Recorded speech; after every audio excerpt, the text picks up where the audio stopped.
Sì, allora il progetto nasce da un'idea dell'amministrazione comunale di Cison di Valmarino, supportata finanziariamente da Banca Prealpi San Biagio e con l'aiuto dell'ufficio agricoltura che è rappresentato da me e da due colleghi, Silvio e Laura. Abbiamo interagito con l'amministrazione e abbiamo fatto in modo che tutti quegli oggetti che erano e che sono frutto di quella che veniva e che è definita civiltà contadina, che erano oggetti utilizzati comunemente ogni giorno, potessero essere rivitalizzati e portati all'interno di una struttura come questa, che è una bellissima struttura, per far capire alle persone di oggi come lavoravano gli agricoltori di ieri. Era una civiltà perché si viveva e si lavorava con molto sacrificio, terreni che chiaramente non potevano essere lavorati utilizzando le moderne tecnologie. Si ricorreva all'aiuto del bestiame.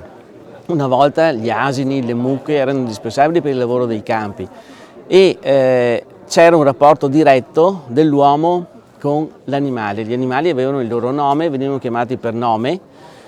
C'era proprio una crescita e un'evoluzione costante.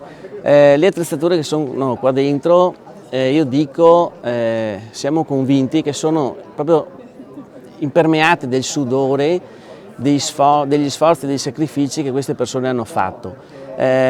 Ci piace pensare anche che su questi oggetti siano scese lacrime di gioia quando c'era, non so, un raccolto bello, lacrime anche di sofferenza, di dolore quando magari le avversità atmosferiche facevano in modo che non ci fosse un raccolto. Quindi dobbiamo dare un senso agli oggetti che vediamo e il senso è quello proprio di capire l'anima che essi hanno e come possono essere stati utilizzati dalle persone che gestivano un patrimonio comune, perché diciamo che l'agricoltura e il territorio sono dei beni comuni e le sentinelle e chi ha in gestione il territorio sono proprio i coltivatori diretti. Qui si esprime il DNA di quello che è la nascita di questo territorio e la risposta dell'uomo attraverso gli attrezzi alle necessità che all'epoca lui aveva.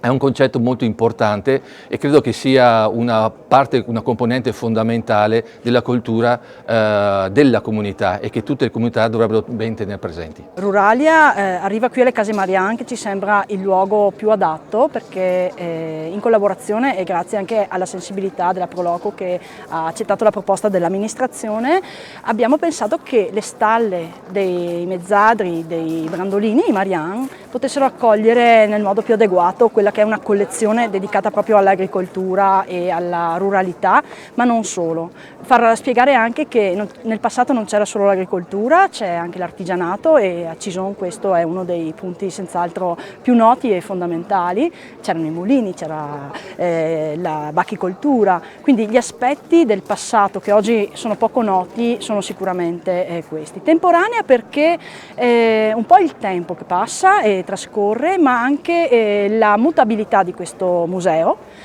Noi abbiamo fatto nei due scorsi luglio 2020 e 2021 una ricerca con la Società Italiana di Storici Orali, raccogliendo memorie, saperi dagli anziani di Rolle, di Tovena, di Cison e da qui questo materiale di storia orale, gli anziani che ci raccontano come venivano usati gli oggetti e come vivevano il passato, le generazioni precedenti, è del materiale che vogliamo inserire. Quindi il museo non è concluso, ma aspetta delle nuove tappe, dei nuovi inserimenti, una volta che le ricerche saranno concluse e anche per inserire aspetti che magari possono e potranno essere dedicati a specifici aspetti con mostre dedicate nel corso del tempo.